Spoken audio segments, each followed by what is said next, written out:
মাশাআল্লাহ, কি তো ওয়াজ শুরু না করতে হাদিয়াই পড়ছে। সুবহানাল্লাহ। ওরে ভবে দিন থা কিতে ওরে মুমিন মায়ের সেবা কর যাইয়া,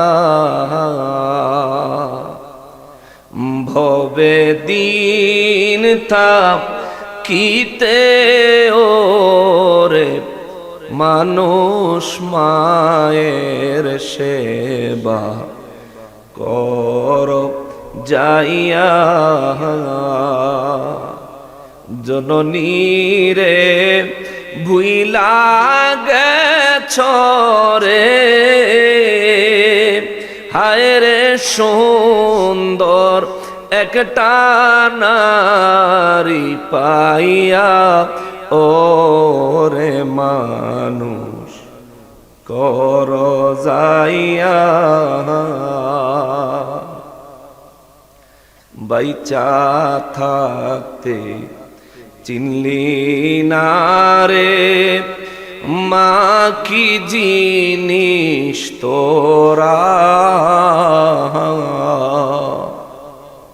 বাইচা থাকতে চিনলি না রে মা কি জিনিস তোরা,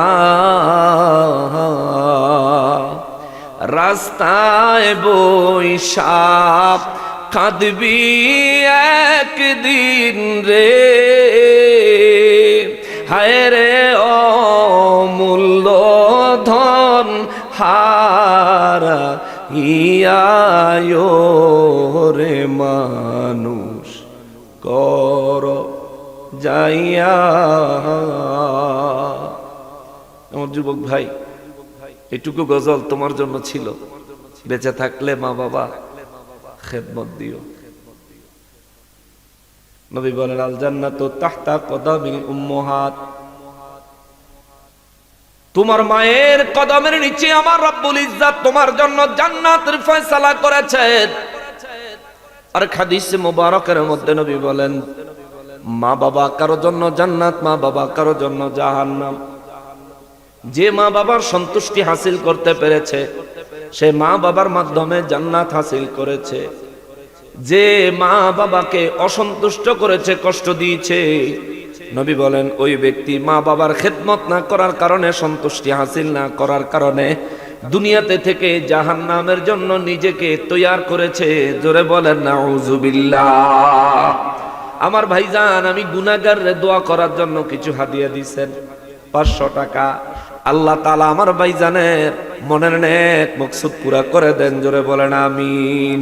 ভাইজানের আম্মা জানের কবর আল্লাহ জান্নাতের টুকরা বানায় দেন। জোরে বলেন আমিন। আরো জোরে বলেন আমিন।